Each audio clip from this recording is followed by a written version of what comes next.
the air.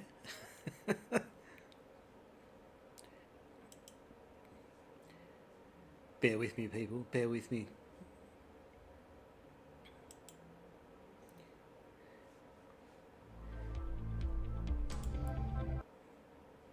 Why live? This is live. Oh, this is actually happening. It looks like it's happening. Ooh, I don't think it is, though. Something... Or is it? Waiting. 22nd of the 6th.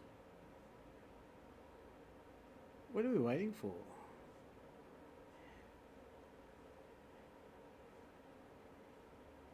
Where's the actual... Oh yeah, it's working. Cool. So bear with me, this is my first time doing a live stream, so it looks like it's working because I've gone to suss myself out on YouTube to see that it actually has worked out correctly. So go me. Go me working stuff out correctly. Looks, there I am. Hello, it's going to be a bit of a delay, but that's normal. That's cool. So bear with me, this is my first time doing awesome stuff.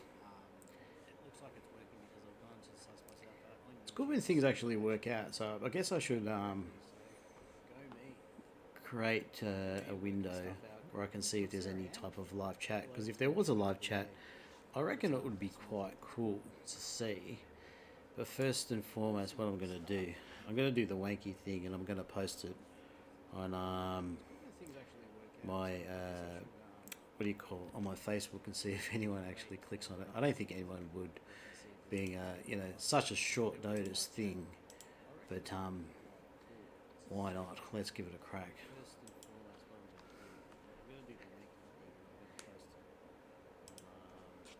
So we'll see if anyone is yep, right now. Yep, right now. Such a short notice thing.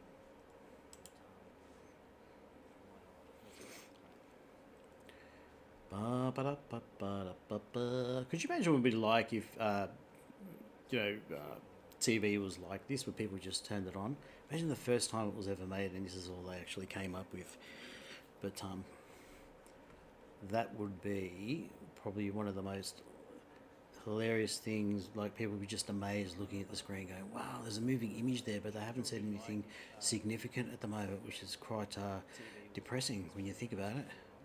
But yeah, good stuff. I better close some stuff. So, ooh, what just happened? I made the mistake of opening up something because that looks terrible now. We're going to have to go in and change one setting. This is what I hate about Windows 11. The moment you open up another app with any of your devices, it's just going to really stuff everything up.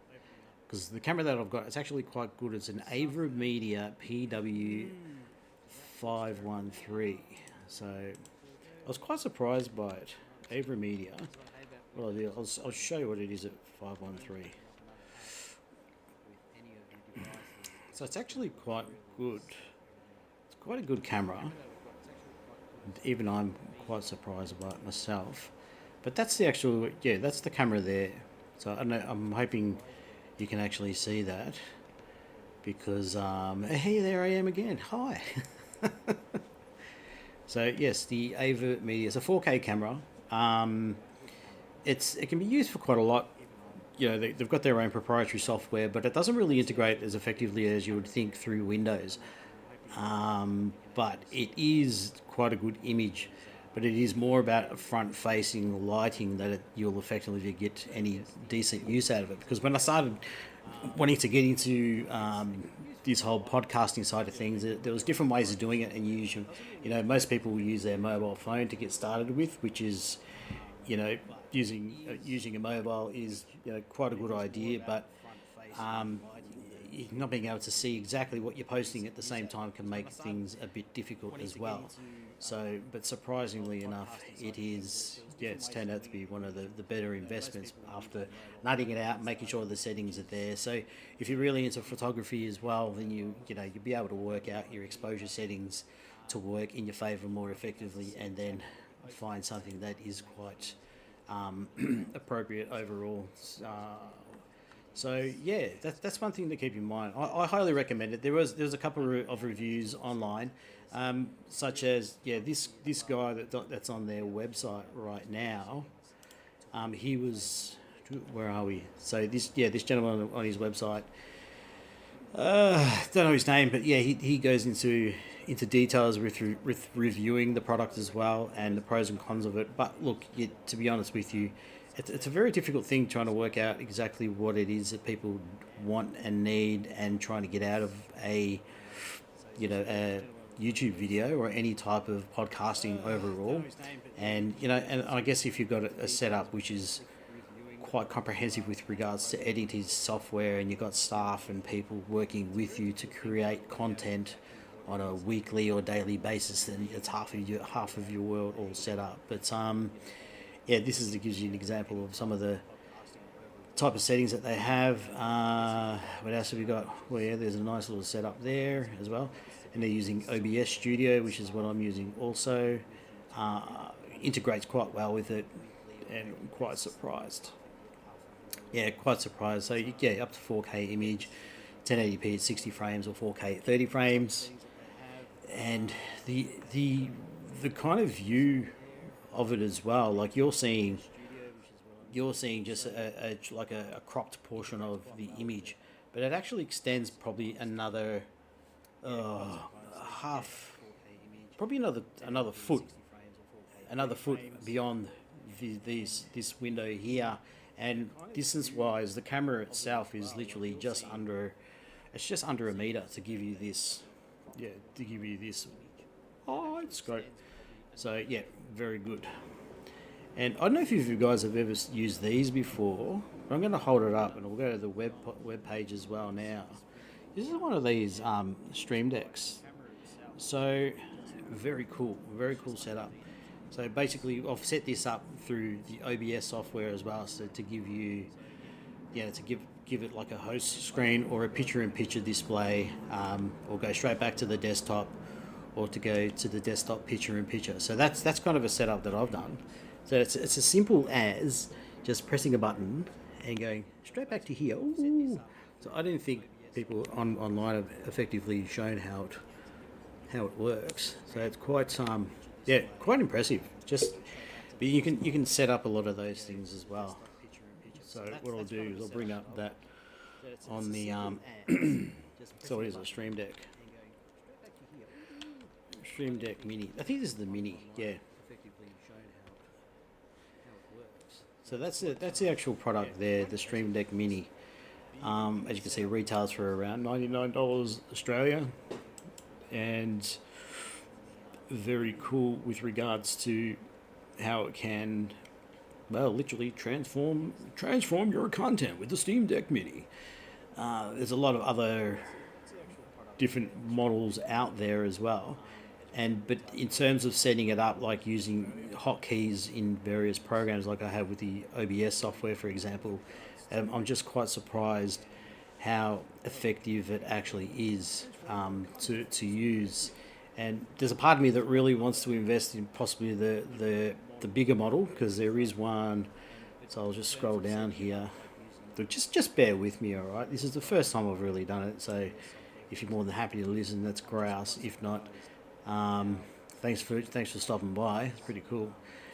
Excuse my attire as well. Like it's pretty much winter here in Melbourne, but I've just finished robbing a couple of houses in the area, so I'm about to put all their stuff on eBay. That's why I'm still just dressed in black and trying to keep myself as incognito as possible, so nobody actually knows what I'm doing either way. But yeah. Oh, it's very fresh. So two people are watching now. So someone's actually watching. It's probably just actually me, because I've decided to set this up as I was and put it on YouTube. On the YouTubes. Maybe I should even put it on the Instagram threads as well, eh? See who's looking on the threads, threadstickles, threadstickles. So yeah, Harpers Podcast. So I'm Brett Harper, by the way. I don't think I've actually even said what my name is, but thanks for popping by. and it is a really good learning experience, this whole podcasting overall. For a while I've been thinking about doing something like this more so just to I don't know, just for something to do in some way. But like I started the journey with doing working as a support worker back in when was it? 2021, 2022. So I was done my studies for about 9-10 months, and then I was fortunate enough to get into working with Forbes Allied Services, and have been with them ever since, and it's been quite a journey. So I previously had made an attempt to do a counselling course, and I am in the process of that, but I'm very you got to be extremely self-motivated to get through it, because it's predominantly online. It doesn't keep you as accountable as doing it, say, through an organisation that keeps you, you have deadlines and stuff like that. So if you have deadlines with whatever study you're doing, then chances are the success rate of actually getting stuff done is considerably higher than most of the time. So yeah, you'll find that my page is predominantly focusing on like mental health, along with just some strategies for motivation along the way, because I've found even in the past couple of years, working in the industry, but also as, I guess, a human being, there's a big part of me that's kind of really trying to work a lot of things out, like trying to embrace a lot of what my existence is, but also to try my best to encourage those that may be struggling, because a lot of my clients do. And I think it's important to be able to share as much as you can about your life as possible before your light becomes extinguished. So I'm hoping that's, give me a couple more decades before that actually happens, but I just think it's really important as well. So I hope you're enjoying the journey. I am. It's pretty cool. As you can see, look, this is very basic with the way it's all set up, but it's been a bit of a learning curve. You've got also, I love playing around with this little Steam Deck thing. It's good fun. But yeah, there's a lot that actually goes on in the background, and one thing I've noticed, you can get quite obsessed, browsing YouTube and looking at what everyone else is doing and trying to get as much information out of what's, trying to get as much information going with, just learning about anything and everything there is to know about this industry. You can get quite a very overwhelmed, I think, with a lot of the analytical side, or the analytics they refer to it, of background or what's going on overall. And whilst it's a very good thing and extremely informative, and there's a lot of YouTube channels that devote their time on being able to explain a lot of that, it can be, it's like anything. It can be just like information overload to the point where there's a part of you that just needs to switch off a little bit and just focus on what it is that you can bring to the table. So I think that's where I'm at right now. But as I said, my focus is more around the mental health side of things. All I've got is that my certificate in mental health. But I'm not a clinician, I'm not a doctor, I'm not a psychiatrist, a psychologist, or anything of that matter. But a lot of my ideals and modalities, I guess, are based off the interactions I have with the clients, and also the care teams. They do consist of a lot of clinicians.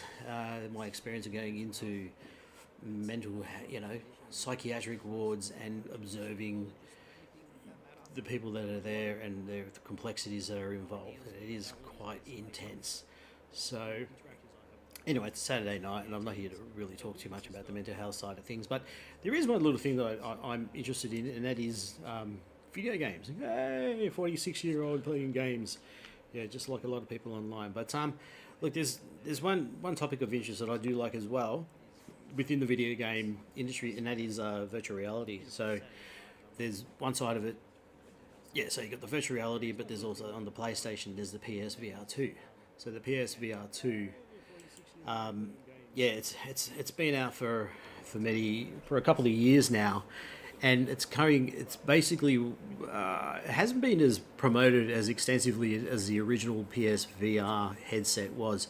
And if anything, the very first headset itself was more of a proof of concept more than anything. So it wasn't, it was something that Sony developed, but they did not think it was going to be as popular as it was when it was released, to the point where people were just like, wow, this is groundbreaking. And even though spec-wise, it was nowhere near what you would expect on a PC, for example, the accessibility of the device itself, like this headset was about $550 compared to ones that were on the PC that were anything from over $1,000 and up. It was accessible for the fact that it was a plug and play device. As soon as you plugged it in, there was no configuration required whatsoever, and you were able to just get online and just game away. So, if anything, I should be really just bringing up. So the very first PSVR1, the actual headset itself. So it just gives you an example of what it originally looked like. So yeah, nice small image, Mr. Googly Googles. So that was a headset alone. Very light in its design. I think it was quite comfortable with regards to how comfortable it did feel on the head as well. It had a very low resolution, but the immersion itself was something that was, to me personally, I think it was groundbreaking. Like as I said, VR was been out on PC for a couple of years beforehand, but it never really took off either. But this, because of how popular Sony was with their console over the decades, to bring this to the consumer market in such a way, it just opened doors for a lot of people to actually experience it. And it was really funny too, because there was a game. How amateur is this? Me just typing in as I'm doing stuff. So there was this game here, Drive Club. It was essentially it was a pre Gran Turismo 7 title that was on the PlayStation, and even back then, like this is a title. I'll just bring up the actual trailer. So to give everyone an idea, like it was just for its time when it actually came out, it was quite groundbreaking in that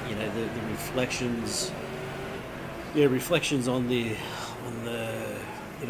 vehicles, on the train. As you can see there, look at that, the reflection of the actual real world environment is quite present. On top of that, we'll just skip past a little bit.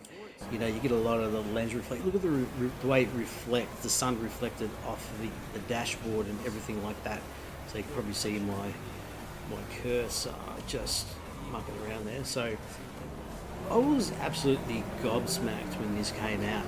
The rain effects as well. I don't know if they're going to show it from the trailer, because this is all just on the fly with regards to just showing you right now the caliber of it, what it was. And this is over 10 years ago that this title had come out. Anyway, it was extraordinary. Then they released it was on the VR, Drive Club in VR. So you can just imagine for a brief moment in time that we're at a precipice for technology overall, and suddenly we're getting this game in VR, and it's probably the worst example that I could bring up. So I want to bring something up that's pretty much going to give you just a bit of an example of what it was like. So, look, as you can see, it was a little bit toned down with regards to reflections and stuff like that. So there were limitations, but to be playing this in a headset was amazing. And I remember when I actually first got the PlayStation itself, plugged it all in, loaded this title up, put the headset on, and I'm sitting in the cockpit, and I've just gone, holy fucking shit, this is amazing. This is something that I wouldn't, like, I couldn't believe it. There's a steering wheel right there. The dashboard is here. It's like a real size car. It's just phenomenal to actually look at and experience. And then I've taken the headset off, and I've gone inside, and I've gone, Dad, come out. You got to fucking see this. You got to check this out. This is phenomenal. He's come out. Dad doesn't play video games at all. He's never had a controller, never been into Nintendo, anything like that. He's a fitter returner by trade, and very good with his hands, and very smart man overall, and just was not interested into model trains. So he has his niche. He has the thing that he loves. Anyway, cut a long story short, gets a headset, put it on Dad, and he's like, fucking hell, Jesus Christ, this is amazing. I've never experienced anything like this in my fucking life. So honestly, it's one of the funniest moments I've ever experienced. So I took it a bit further and actually gave him the controller, just to the DualSense controller. And within, as I said, Dad's never played a game in his life. But I just basically told him, these triggers for accelerate, and that's to brake. And let him go. Within 3 laps, he was taking the apex on the majority of turns. Obviously not professionally, but he understand that hand-eye coordination with regards to like a real-world setting of driving a vehicle was translating through someone that was a complete novice to the technology alone. That at that moment it was something special. So to be able to have that, for him to experience being able to play Gran Turismo to play this title overall was something to behold. So and that's why I think that the technology overall holds a lot of promise, especially in this day and age now. And that's basically, when they, as I said, when they released the PSVR2 headset, it was groundbreaking in itself, because we'd had the first headset on the PlayStation for, in excess of 5 years, and there are other companies releasing their headsets. So you had I think it was like the MetaQuest 2 at the time that may have come out, where it might have been at that time, and soon to be released the MetaQuest 3, which is the current headset for PCs, along as a standalone unit that isn't connected to tethered to a PC via cord, by choice, if you wanted to do it that way. So when it was on the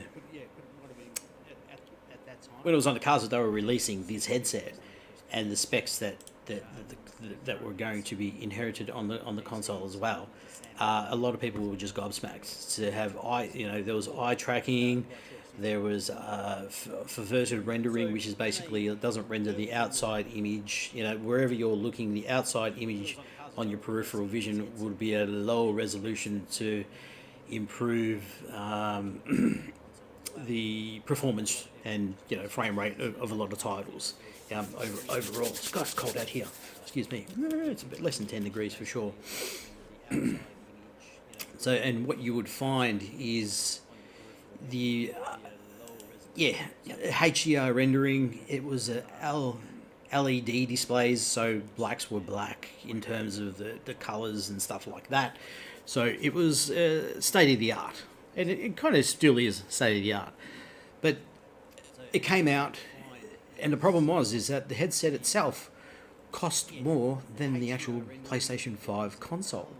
And I think that's been the sticking point of the actual headset even now, since it's been out for the past 2.5-3 years.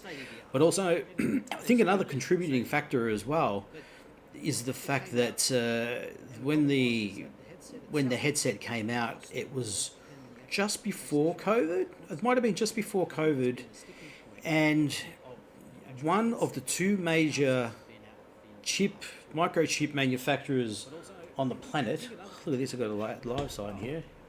Yes, I'm on the air. Forgot about that. Anyway, so one of the 2 major factories that do create microchips for any and every technology on the planet had actually burnt down. So this actually slowed down it was actually the PlayStation 5 and the Xbox console, Microsoft Xbox variant, along with a lot of the chipset in a lot of electric cars, or just the dashboards of most cars, or computers in cars overall. So there was a massive backlog, and this actually started to permeate through a lot of COVID as well, when manufacturing of a lot of products ceased to happen overall. And we were, long story short, we've all been through that, but this headset came out. So rave reviews on release. Unfortunately, for the time, globally, there was nothing majorly groundbreaking technology-wise, or gaming-wise, or movie-wise, or TV-wise, to the point where the console had suffered overall. It wasn't like with the previous PlayStations that had come out, the actual consoles themselves. They had their flagship titles like your Gran Turismos, or your Resident Evil titles, or Guerrilla Games used to have a Killzone release every time there was a console release, but there was no such thing for the PS5, which is really unfortunate. So there were some great flagship titles for the VR2, but then it just ended up turning into, right now it's got to the point where what's happened is that even though there are games being released, Sony have apparently cut back production overall of AAA titles within their studios, which is a bit sad, but maybe it's a marketing thing as well, which I'm not entirely sure of exactly what's going on. But one way to mitigate the lack of one way to mitigate a lot of the issues with the lack of titles is that they've chosen to release a PC adapter for the PSVR2 headset. So basically, this box will plug into your PC with a compatible graphics card. So provided you have a DisplayPort 1.4 on your graphics card, this box will plug directly into that, and then into the PlayStation 5, and then into the headset. So it's almost very similar to the breakout box that they had for the first VR headset, but clearly there's not at least 2 or 3 more cables coming out of the actual headset alone. So this will, I think this will mitigate a lot of people's angst with regards to the amount of titles that are available. And one thing that Sony has stated as well is that with this adapter, basically what's going to happen is that it's going to be up to developers of VR games that are on the PC. They're going to need to basically work out integration of the PSVR headset and its capabilities, and so it is compatible with their games, because there's going to be a flood of, there's just going to be an absolute flood of PSVR2 headsets that are going to be used in the PC environment, because it is a cheaper headset than a lot of the top-end PC VR units. So, and that's one thing to keep in consideration as well, because it was back in March or April this year as well that Sony had slowed down or stopped production of the headset because the uptake of sales was lower than expected. So they stopped manufacturing to clear up a lot of stock, and maybe their reasoning behind it was basically, we'll release a breakout box like this so we can increase our titles and take it from there. And I think a lot of people as well is the one thing it's really annoying, in my personal opinion, about the PC Master Race is the fact that, for decades there's been this game called Half-Life that's been out, and anyway, they released this Half-Life Alyx, which is purely a VR version of Half-Life for the PC for PC VR, and basically it's going to be great. I must admit. So I have played it, and it is good because Half-Life back in the day, it was regarded as groundbreaking in itself because of the fact that there was what we're doing here could change forever. It pushed the boundaries of There's no straight shot to the vault. graphics technology back in the day, but inside, also for the physics side of things as well. Got it. And the way they've been able to integrate VR every into step of the this way. world is something to Gonna need a behold. gun. Don't worry, it's I unloaded. believe people are going It's to unloaded now. get their PSVR2, PC adapter, connect up to the headset. This is probably going to be the first title, find the Kevin's first really picking major up. I know title you're that coming. people are You going need to to get out of buy here now. through the Steam VR, and then start playing it. So it's going to be a benchmark for the They've way got to have the headset They're going to find out what he is knows, going to work and then they're in going the to come up. PC environment. Oh, this is and my that's a fault. good thing, if that's what they want sales for. But I couldn't, I'm so sorry, baby. I can already You are feel not that safe that's here. going to be Alex the nature Benson, of though, what cannot is going predict on his fate. overall. So, and that's it. That's fine. That's what we need. That's what the world wants. So let's give the world what they want.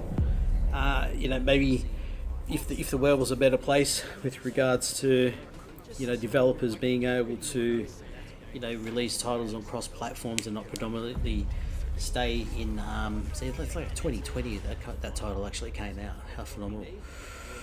Yeah, so if it was like back in 2020 when it was released, then perhaps people would have been playing it on a PlayStation overall, but clearly not. That's the way it is. It's the way I want to corner the market.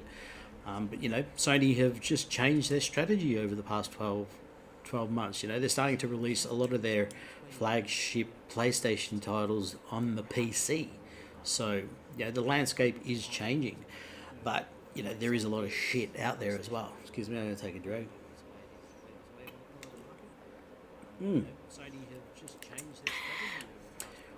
So yeah, that's one of my major interests as well. What I don't like also is the fact that on YouTube you'll find that the running commentary of the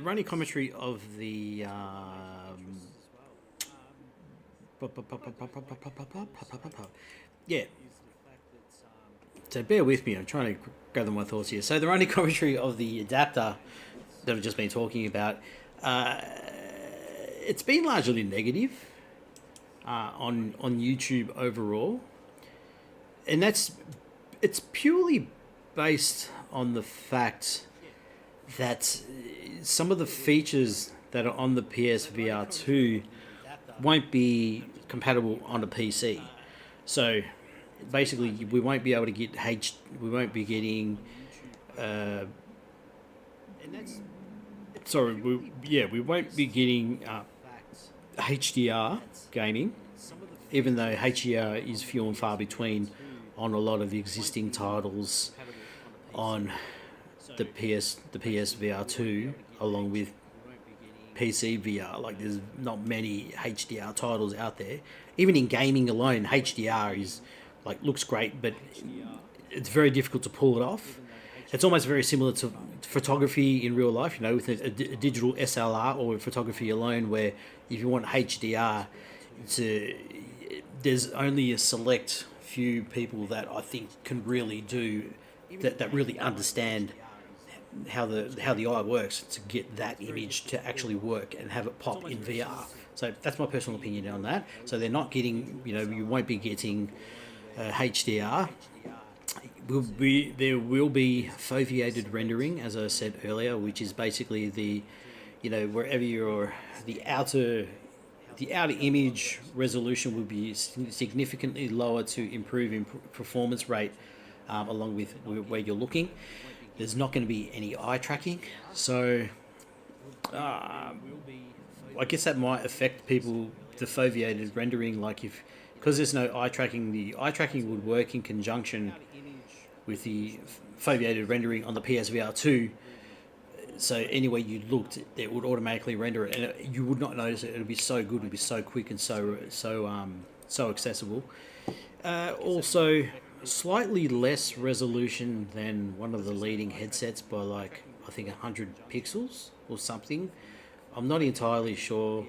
It's something. It's one of those things where if you had, you know, if you had in a couple of months when it comes out in August, you know, if you have the actual headset alone, yeah, if you have the PSVR2 headset and a PC headset, PC VR headset, and compare them, you know, oh yeah, that's what that looks like, and then oh yeah, that's what that looks like, and that's what I'm missing out on. I think that's really going to be the only way to compare it, and I'm 100% sure that there's going to be those, you know, people out there that will take the time to and have the proper type of equipment to actually suss that out as well.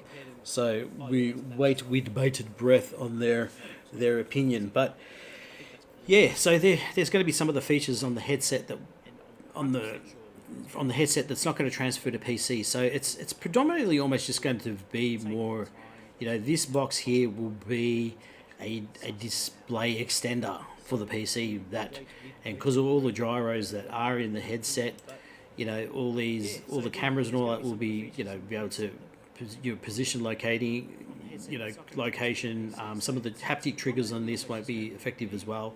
So you'll be able to use the triggers, but they won't be able to detect the sensory element on the haptics on your hands and so on.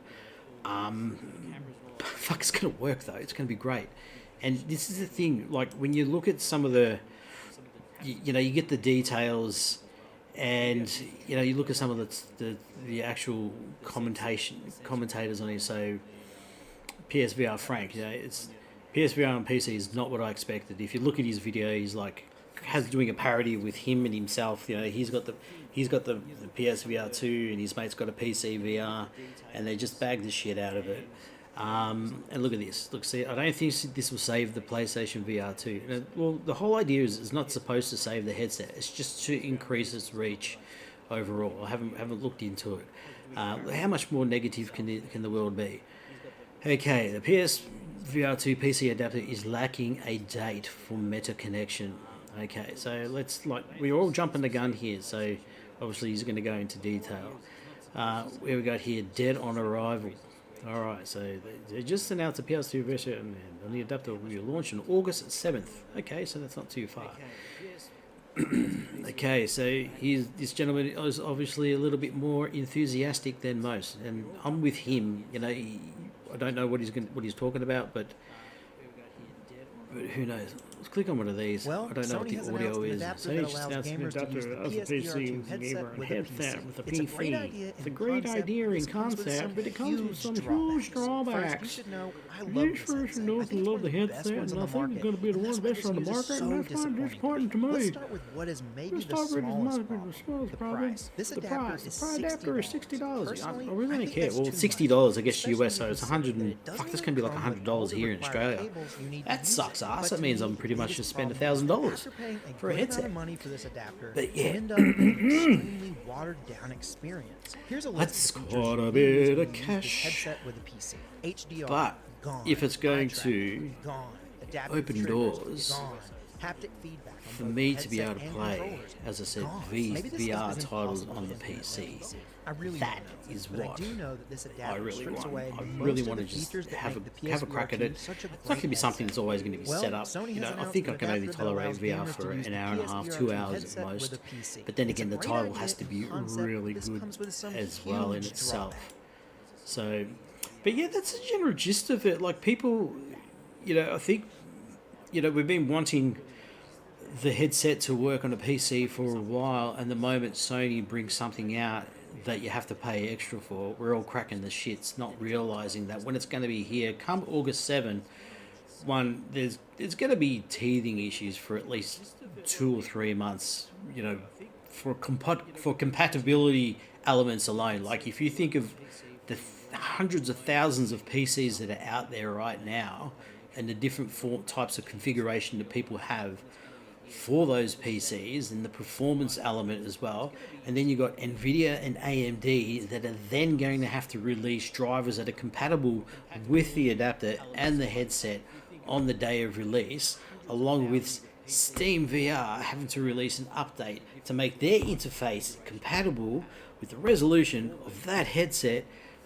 There are that many things to take into consideration that I think, watch this space. Don't have to watch this space, you're probably not going to, but watch this space, because I think personally a lot of people will be shitty at first and they're just going to bag the hell out of it because it's not going to be compatible, it's not going to work.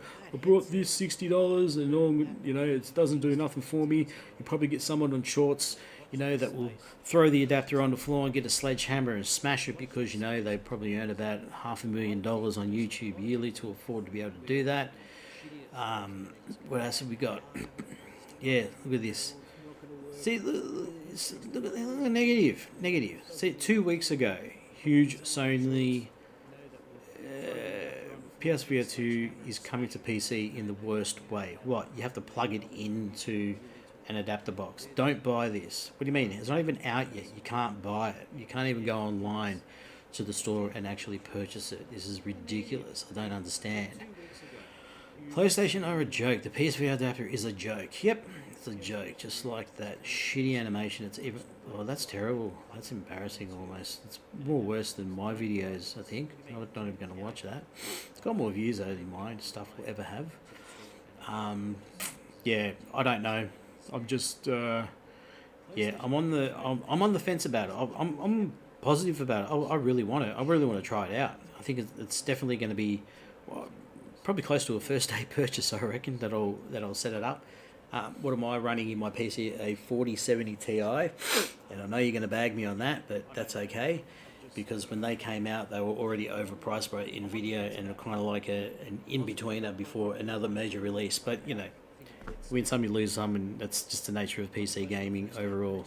So, who really effing knows? But, yeah, as you just seen, look, I have a lot of interest in VR, in gaming alone. So this is one area that I've been wanting to talk about and now I've got an opportunity that I've actually talked about it. Hopefully, when I post this, maybe people might actually be willing enough to re-watch it whilst it's on the page and see give their opinion on it as well. I hope you've really enjoyed it. As I said, this is the first time I've decided to actually set up a live stream and give it a crack. And I must admit, I've enjoyed it. It's been pretty good. I'm quite surprised how sore my voice is. But that's why. I hope you really enjoyed it. As I said, so we drink some water. But it was more of a test thing, and I'm quite surprised how long it's actually gone for. To be honest. Do they actually have time? No, they don't show time on the actual YouTube thing. But yeah, look, if you've put it this way, if you've enjoyed the video, if you've gone through it to see it for what it is, do leave a comment, like and subscribe to Harpers Got. Fuck that up.